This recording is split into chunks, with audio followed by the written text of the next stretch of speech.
When spirit is at first conceived of as substance in the element of pure thought, it is immediately simple and self-identical eternal essence, which does not, however, have this abstract meaning of essence, but the meaning of absolute spirit.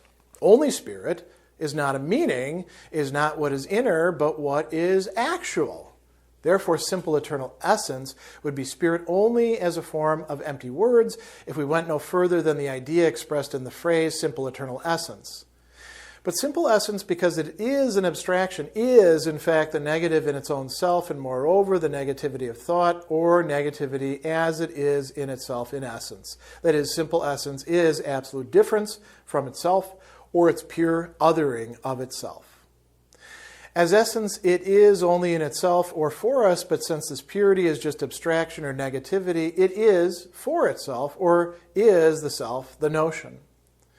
It is thus objective, and since picture thinking interprets and expresses as a happening what has just been expressed as the necessity of the notion, it is said that the eternal being begets for itself an other. But in this otherness, it has at the same time immediately returned into itself, for the difference is the difference in itself. That is, it is immediately distinguished only from itself, and is thus the unity that is returned into itself.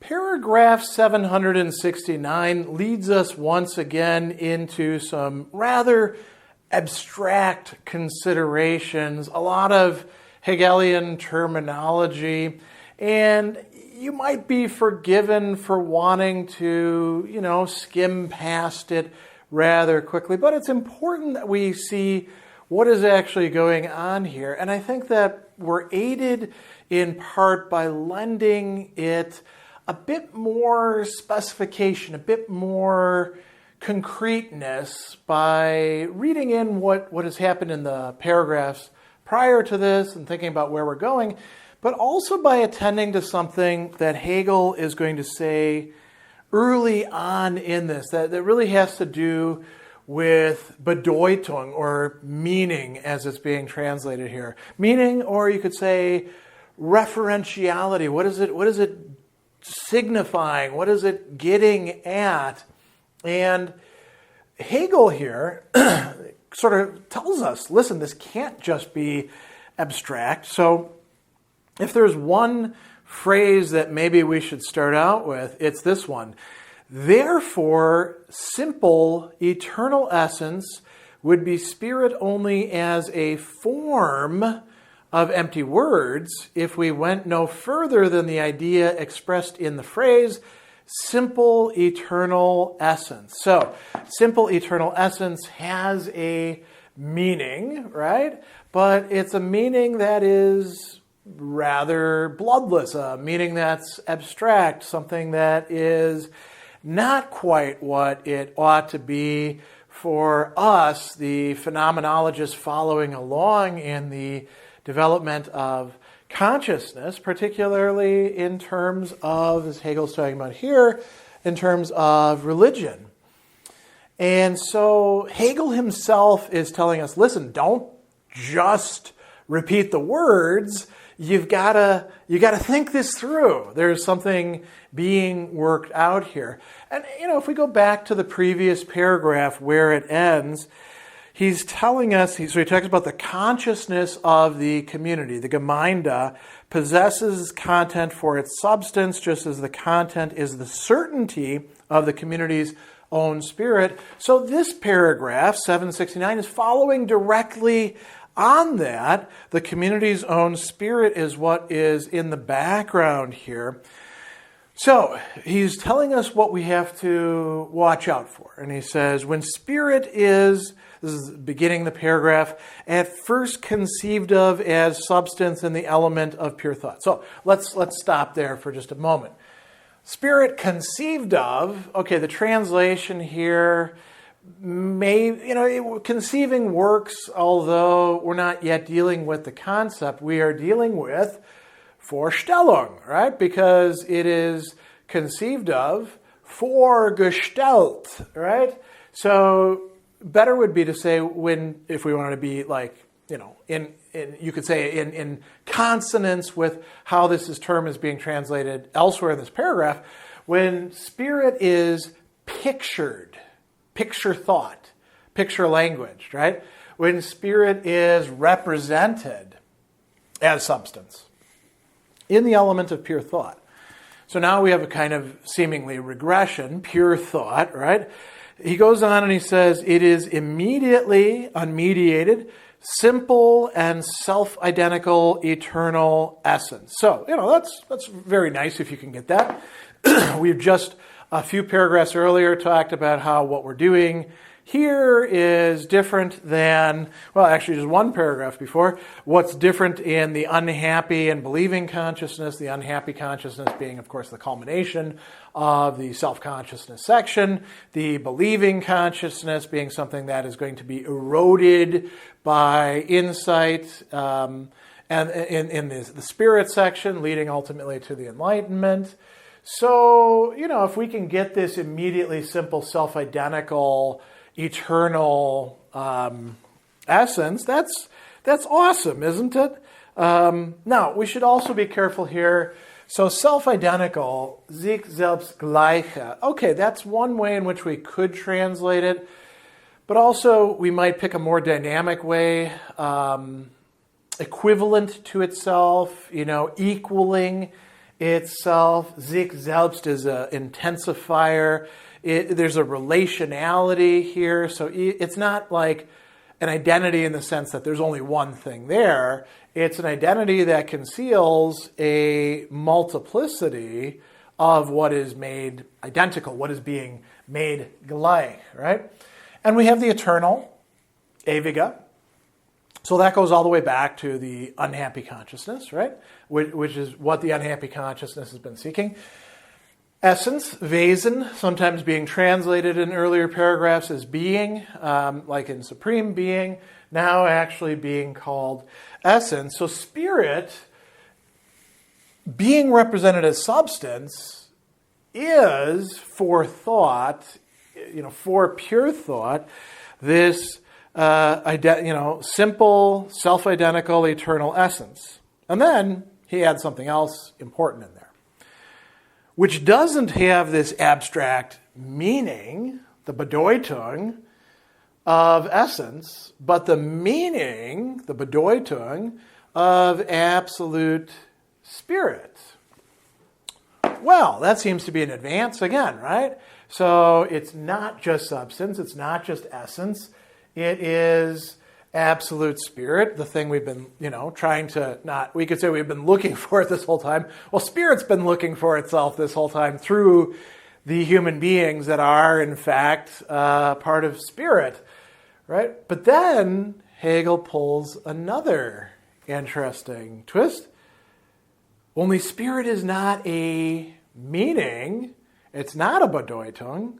Why? It's not a signification. Not what is inner, what is just, hidden inside, but is actual, or actuality. Das Wirkliche. Now notice he doesn't say Wirklichkeit, he doesn't just say wirklich as an adjective, he says spirit is das Wirkliche. So spirit is something that has to be actualized. And this is something that we've seen throughout the entire phenomenology, but it becomes more and more thematically evident from, you could say, the reason section into the spirit section, and it becomes very much the case in the spirit section.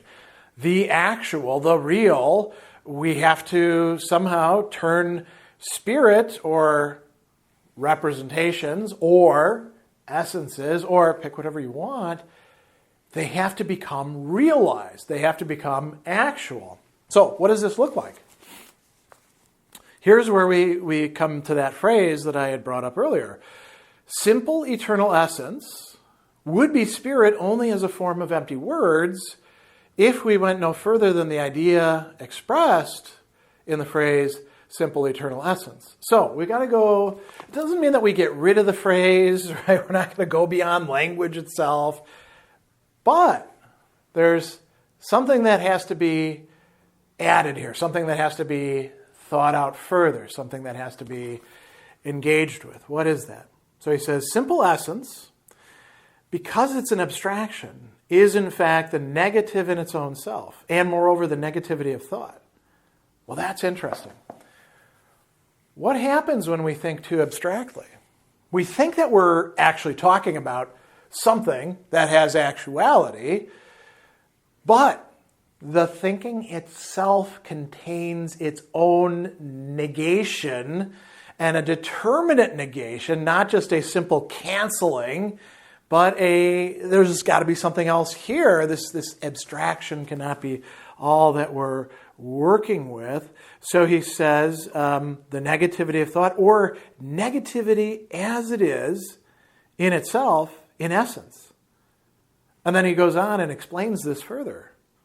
Simple essence is absolute difference from itself, or it's pure or absolute othering, right? Pure othering of itself. This all sounds rather abstract as well, though, doesn't it?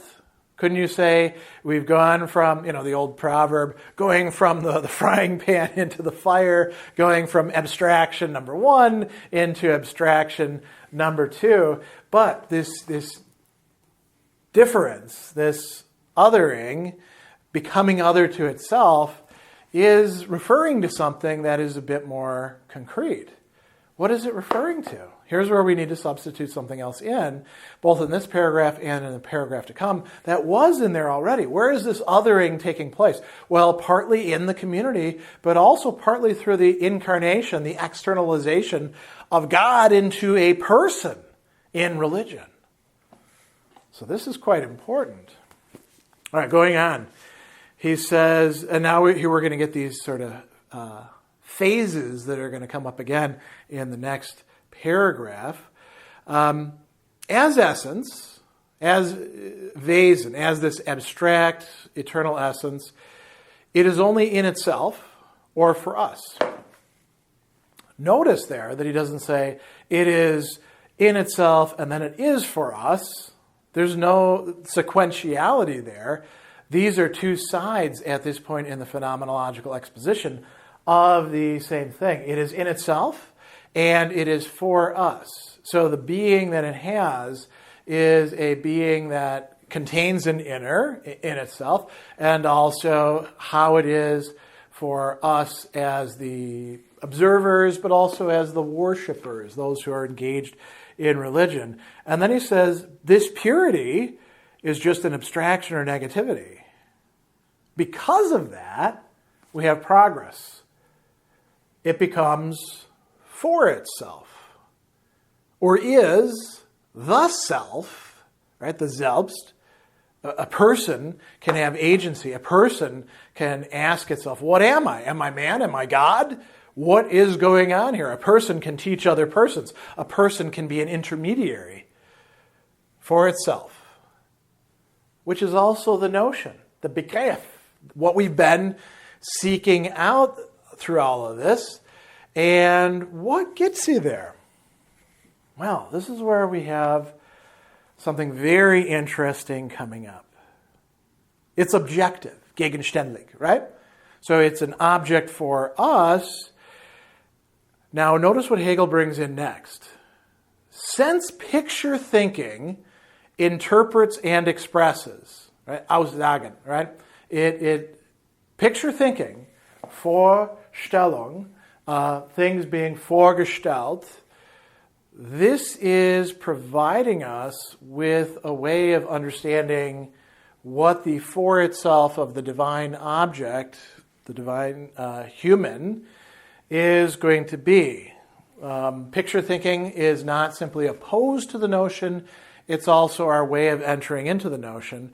And what does he say here? He says, picture thinking interprets and expresses what has just been expressed as the necessity of the notion, the Notwendigkeit, right? So there's necessity on the side of the notion. Is this like pure logical necessity? No. This is what we might call a historical necessity, a going from contingency to necessity.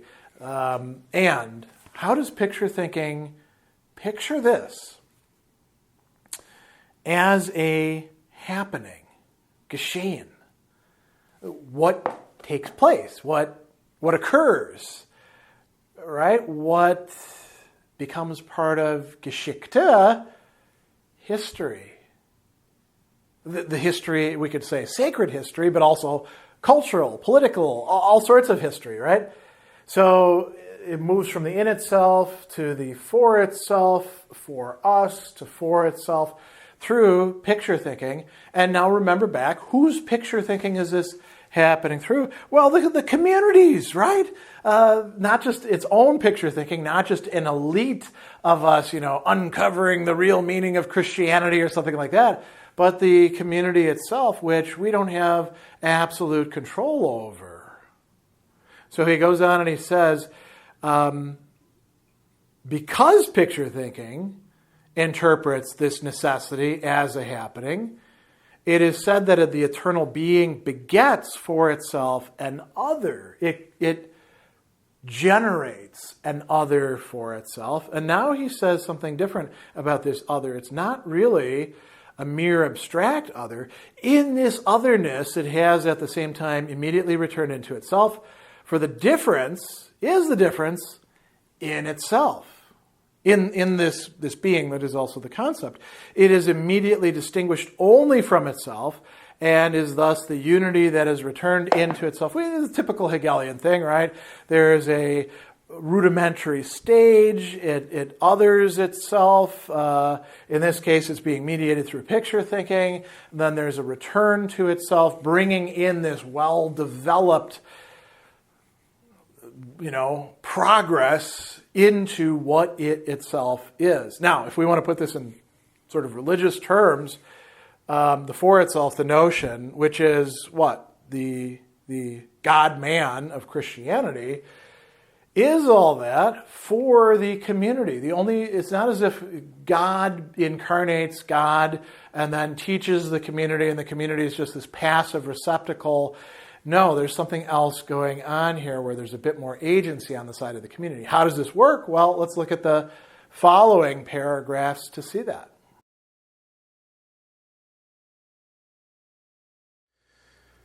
There are thus three distinct moments: essence, being for self, which is the otherness of essence, and for which essence is, and being for self, or the knowledge of itself in the other. Essence beholds only its own self in its being for self. In this externalization of itself, it stays only with itself. The being for self that shuts itself out from essence is essence's knowledge of its own self. It is the word which, when uttered, leaves behind, externalized and emptied, him who uttered it, but which is as immediately heard, and only this hearing of its own self is the existence of the word. Thus, the distinctions made are immediately resolved as soon as they are made, and are made as soon as they are resolved. And what is true and actual is precisely this immanent, circular movement.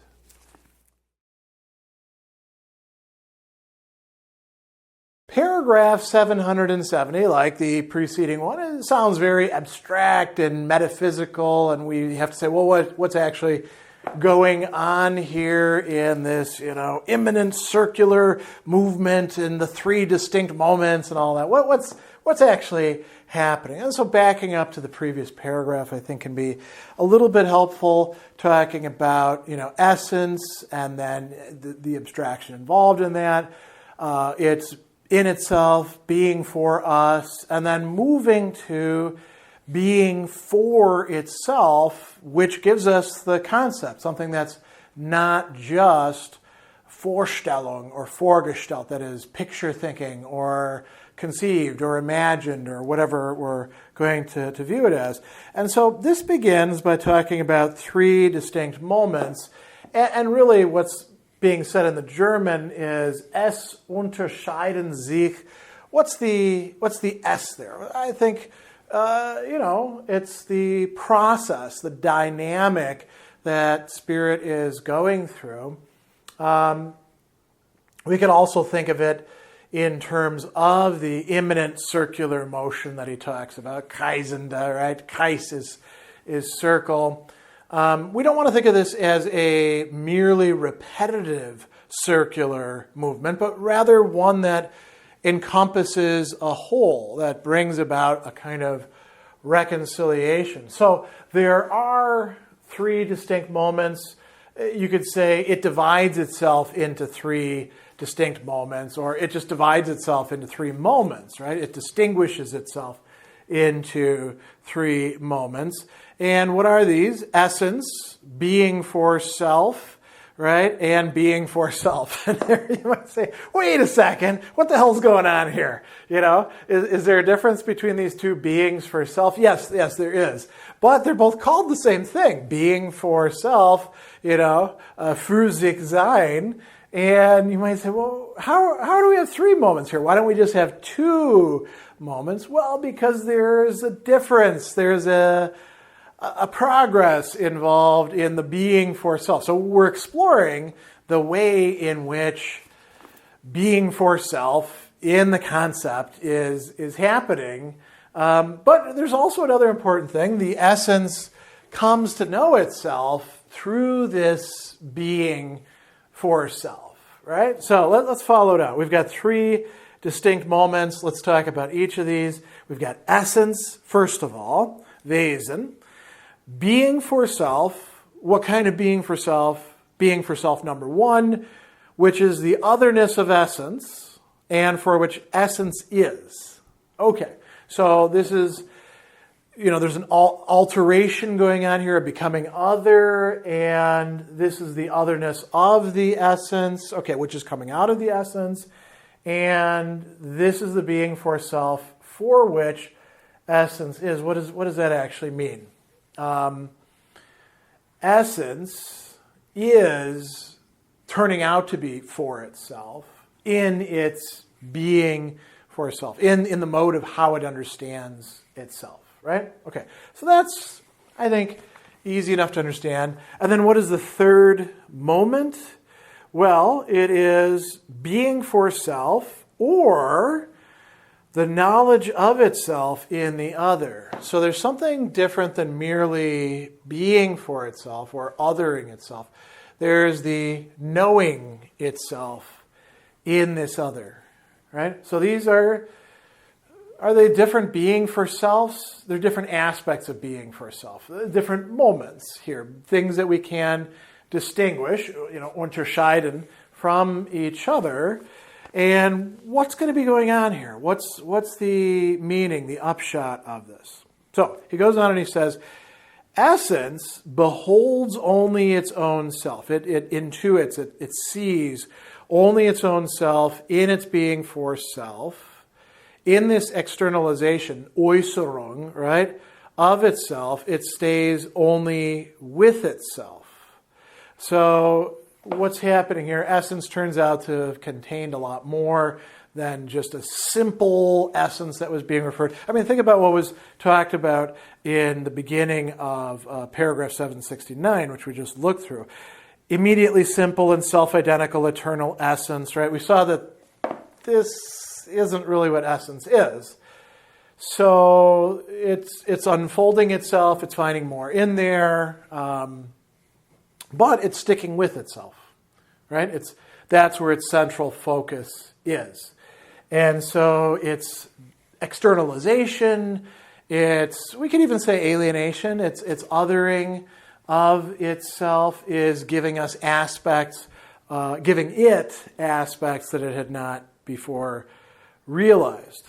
He goes on and he says, the being for itself that shuts itself out from essence, right? So the being for itself that shuts itself out from essence, that's over here, is essence's knowledge of its own self.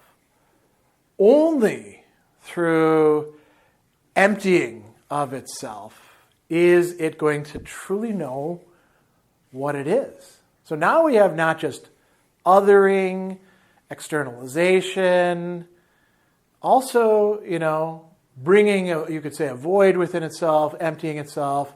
That is a real form of otherness, and thereby it can actually know what it truly is. And he says, it is the word, the Wort, right, which when uttered leaves behind externalized and emptied him who uttered it. Okay, word. We're talking here about a word as an expression, right? We're also talking about the biblical and theological word of Christianity that comes from John's Gospels, right? In the beginning was the Word, and the Word was with God, and the Word was God. En ho logos. The logos is the word in this case, verbum in Latin, Wort in German. And so there's a difference between, who is the sayer? The sayer is also the word, and the sayer is saying a lowercase w word, and thereby emptying itself, right? Bringing a void into itself, a leer. But then he goes on and he says, this is as immediately heard. And only this hearing of its own self is, here he adds another element, the existence, the Dasein of the word, right? It's not lost. It is hearing itself. It appears to be losing itself, emptying itself, externalizing itself. But this is exactly how it gets itself back, right? So that's an interesting feature as well. Now, Hegel makes it even more interesting by saying that this is an immanent circular movement. And what happens in this immanent circular movement that is involving the existence of the word? He says the distinctions made, right, the distinctions that we've got here into three moments are immediately resolved as soon as they're made. And not only that, and they're made as soon as they're resolved. So there's a circularity here that is a different kind of circularity than that of the entire process. These distinctions are being made by the essence, which is grasping itself ultimately in knowledge, right, and then externalizing itself. And these distinctions, as they're being made, are being resolved, but as they're being resolved, they're also being made again. So you can say, well, how's that happening? In this circular movement. And this is supposed to help deepen what was going on in the previous paragraph, talking about this otherness immediately returning into itself, this difference that is distinguished only from itself, right? We have this circularity going on here. But this is supposed to illustrate for us how we're going to, in some way, or what is in some way, getting past just representation or picture thinking, Vorstellen, right? What is the concept here? What is the Begriff that is being developed, the notion? So this is getting us a little bit closer to that. And then in the next paragraph, we're going to see there's more working out that's a little bit more concrete to happen. But this is setting the stage for that.